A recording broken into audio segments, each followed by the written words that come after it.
una serie que empezamos este año, donde estamos viendo una introducción, un panorama general de toda la Biblia. Es un panorama general, no es ningún estudio profundo, no, es solamente ver cómo se va entrelazando toda la Biblia, cómo es una sola historia.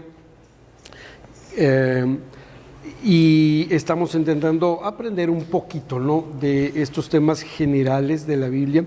Y hoy toca el libro de Daniel. Sí, Daniel.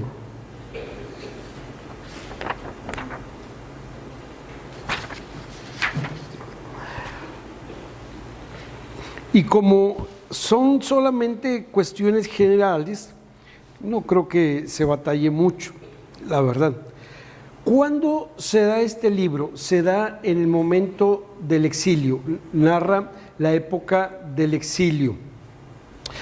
Daniel, lo más probable es que fue deportado a Babilonia en el año 604, 605 aproximadamente, junto con otros más. Daniel fue elegido junto con sus amigos, sus compañeros, porque sí venían de una descendencia real, pero también porque eran de los más inteligentes del reino. Así que se los llevaron, y los de Babilonia tenían como sistema apartar a los más inteligentes, a los más sabios, enseñarles su lengua, enseñarles sus costumbres, enseñarles su cultura, para que ellos absorbieran esa cultura, y al mismo tiempo, pues entonces Babilonia utilizarlos como gente que es sabia, gente que es inteligente. Y así supuestamente tenía que haber sucedido con Daniel y con sus amigos. El pueblo vivía en una angustia porque, acuérdense, acababa de ser llevado cautivo, así que el Señor utiliza a diferentes hombres para seguir hablándole a su pueblo. Acuérdense que a Isaías lo utilizó como profeta antes del exilio, para que el pueblo se arrepintiera, y no se arrepintió. A Jeremías le tocó años antes del exilio y le tocó el exilio. A Ezequiel fue utilizado dentro del exilio, y Daniel también fue utilizado dentro del exilio. Dios no se había olvidado de su pueblo. Por eso enviaba profetas para decirles: ustedes están viviendo este exilio, pero por causa de su pecado, y sin embargo yo como quiera voy a seguir viendo por ustedes. Este libro nos muestra que no era Babilonia la que decidía en la vida del pueblo de Dios, sino que era Dios mismo el que decidía en la vida de su pueblo, y era Dios mismo el que también quita y pone reyes, y los vuelve a quitar y los vuelve a poner, tanto reyes como reinos. Y esto es lo que estamos viendo en el libro de Daniel. Daniel intentaba también dar un mensaje alentador. Es llevado cautivo el pueblo. Esto solamente era un reflejo de lo que siglos antes había vivido una persona, que era José, que también había sido llevado esclavo, en este caso a Egipto. Pero de la misma manera, Dios utiliza la vida de José, lo pone en alto. Él también, si ustedes se acuerdan, él también se le revelaba el sueño del faraón. ¿Se acuerdan de eso? Dios así se lo revelaba. Y ahora encontramos que lo que había sido en semilla ahora lo vive el pueblo de Jerusalén siendo deportado, pero utiliza también a este hombre Daniel para revelar los sueños no de Faraón sino de Nabucodonosor y decir lo que iba a estar sucediendo. Nabucodonosor tiene un primer sueño que es el de la estatua hecha por diferentes materiales, ¿se acuerdan? Nadie le podía revelar el sueño de todos los magos, astrólogos, adivinos y sabios, nadie se lo podía revelar. Eso aparece en el capítulo 2. Estamos viendo generalidades del libro de Daniel, acuérdense, aparece en el capítulo 2. Nadie se lo puede revelar y Daniel recibe de parte del Señor el significado, no solo el significado, sino también el contenido del sueño, se le revela a Daniel y ahora él se lo va a comunicar al rey. Recuerden, Daniel, Nabucodonosor soñó con una gran estatua, ¿se acuerdan? Sí, compuesta de diferentes metales, que al final esa estatua es desmenuzada por una piedra. Miren, capítulo número 2, versículo número 34, ¿sí? Cuando después de que Daniel está describiendo también esta estatua, 2:34, estabas mirando hasta que una piedra fue cortada, no con mano, e hirió a la imagen, o sea, a la estatua en sus pies de hierro y de barro cocido y los desmenuzó. Entonces fueron desmenuzados también el hierro, el barro cocido, el bronce, la plata y el oro, y fueron como tamo de las eras de verano, y se lo llevó el viento sin que de ellos quedara rastro alguno. Más la piedra que hirió a la imagen fue hecha un gran monte que llenó toda la tierra. Entonces Daniel va a describirle al rey lo que significaba cada uno de esos metales que componían a esa gran estatua. Le estaba diciendo, esta estatua eres tú, es tu reino, es un reino terrenal, ¿sí? El oro, le decía, representa a Babilonia, pero la plata va a representar al imperio medo-persa, el bronce al imperio griego, ahorita no estamos diciendo todo de corridito, ¿no? Y el hierro al imperio romano, mientras que la piedra es el reino de Dios que va a destruir al final de cuentas a todos los anteriores reinos. Después, como tenían envidia, bueno, antes de que tuvieran envidia, Nabucodonosor, yo creo que incitado por el sueño que tuvo, pues decide levantar una gran estatua, ¿se acuerdan? Eso aparece en el capítulo 3 y ordena que todo mundo se incline hacia esta estatua y la adore. Y sin embargo, los compañeros de Daniel, que ya habían sido cambiados a nombres babilonios, Sadrach, Mesach, Abednego, Daniel era Belsasar, ellos se niegan a adorar la estatua porque sabían que ellos eran hijos de Dios Altísimo y no iban ellos a ofender la Torá. Así que le dicen, no, rey, no te vamos a obedecer en esto. Nuestro Dios nos puede salvar y si no nos salva como quiera, no te vamos a obedecer. Hace una pregunta aquí Nabucodonosor en ese capítulo 3, versículo 15. Si ustedes no se hincan, cuando escuchen el sonido de la trompeta, del tamboril, de la zampoña, todo eso, van a ser echados a ese horno de fuego. ¿Y qué Dios? Hace esta pregunta él. ¿Y qué Dios será el que los libre de mis manos? Le dicen ellos, pues no lo vamos a hacer. Se rehusaron a adorar esa imagen. El rey ordena que se caliente 7 veces más de lo normal y ordena que sean arrojados estos jóvenes. Pero milagrosamente no les pasa nada. Incluso ven a un cuarto hombre, ¿se acuerdan? Que se estaba pasando también ahí en medio del fuego. Una aparición, una preencarnación, si lo quieren ver así, una cristofanía. Era una preencarnación de Cristo que estaba ahí en ese horno, salvando a los jóvenes. Ellos no se queman, no les pasa nada, ni a sus cabellos, ni a su ropa, absolutamente nada. Y pues no le queda más remedio a Nabucodonosor que terminar reconociendo que Jehová era el verdadero Dios.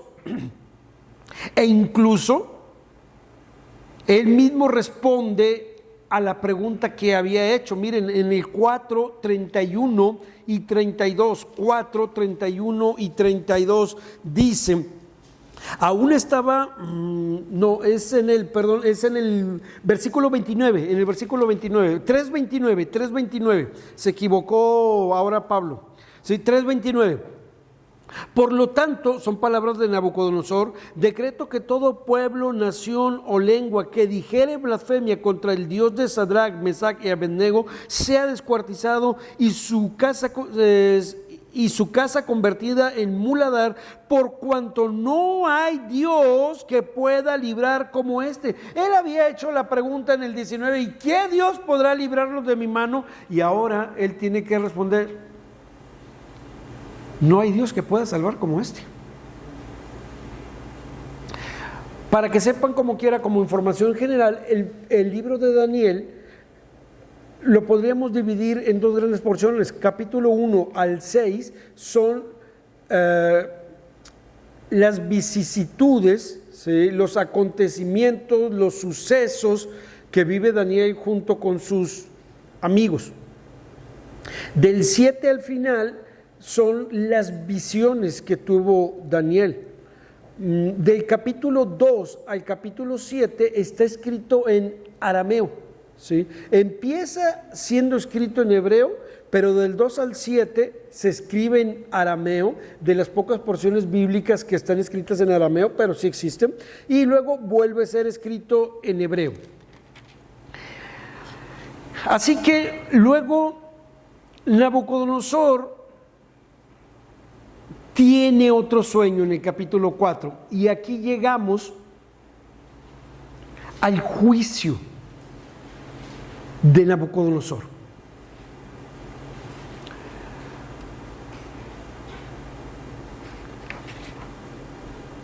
Tanto Nabucodonosor como su hijo, Belsasar,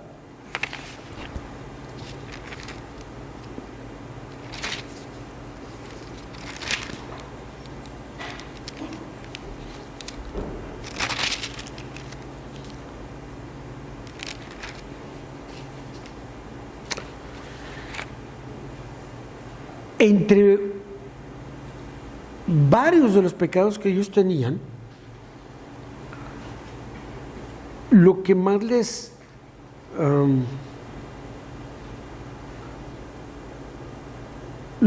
caracterizaba es que eran soberbios, los dos, altamente orgullosos. Debido a eso, a los dos se les da un juicio.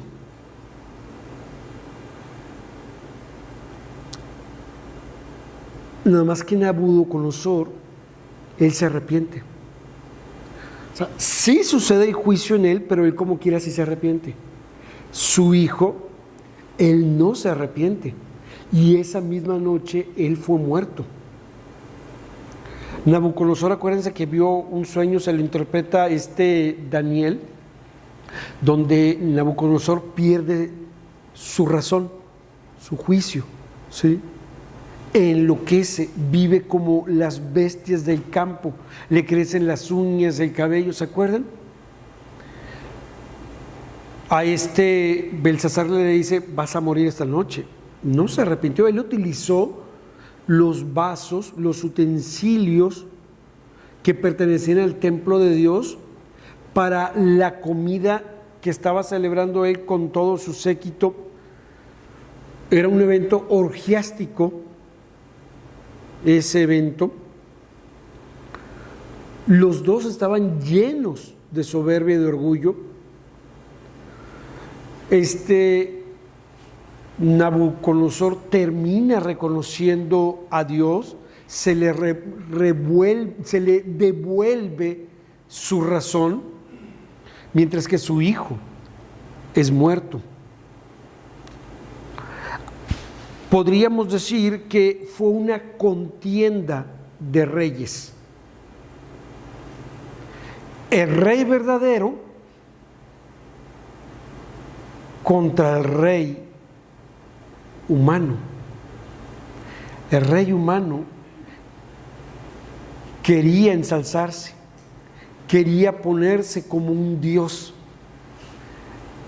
Él sale, ve su reino, estaba paseándose así en el terrado, dice: esta es Babilonia, ¿sí?, la que yo construí. Y no es cierto, no había sido él, había sido Dios el que había decretado levantar a Babilonia como imperio, que derrotaría al imperio asirio. Así como él había decretado también que después de Babilonia iba a venir el imperio medo-persa, que iba a derrotar a Babilonia. Y así también él había decretado y determinado que el siguiente imperio iba a ser el griego y el siguiente el romano. Él estaba demostrando que tenía el control de reyes y de reinos. Nabucodonosor tuvo que reconocer que Jehová era el verdadero Dios, él no.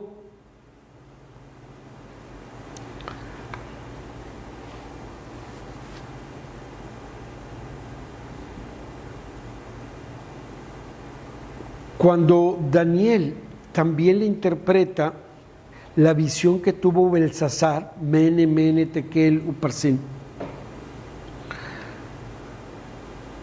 le dice: has sido pesado y fuiste hallado falto. Así que el reino de Babilonia, en ese momento, en esa noche, que fue muerto el rey Belsasar, ese reino de Babilonia cayó y el reino fue dividido.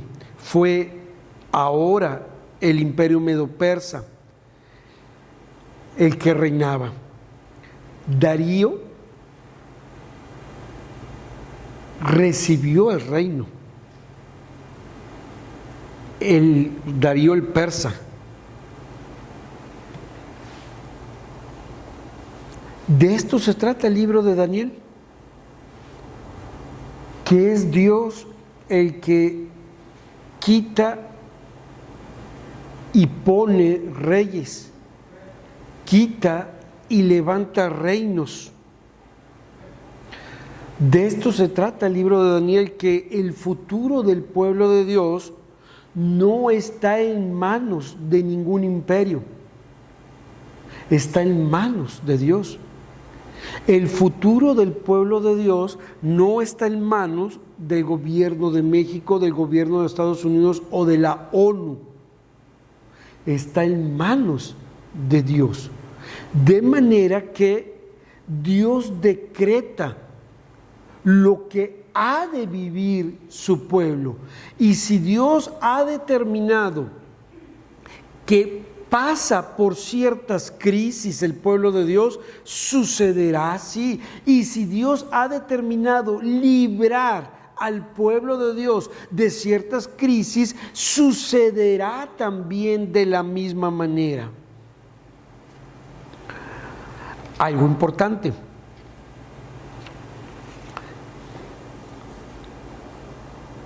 con Daniel también se ve el Evangelio. El libro de Daniel no está excluido de mencionar, de mostrar también el Evangelio. Por decir, vemos un tipo de Cristo que es en el caso del cuarto hombre que se estaba paseando también en medio del fuego y a él no le ocurría absolutamente nada, salvando del fuego del juicio a estos jóvenes.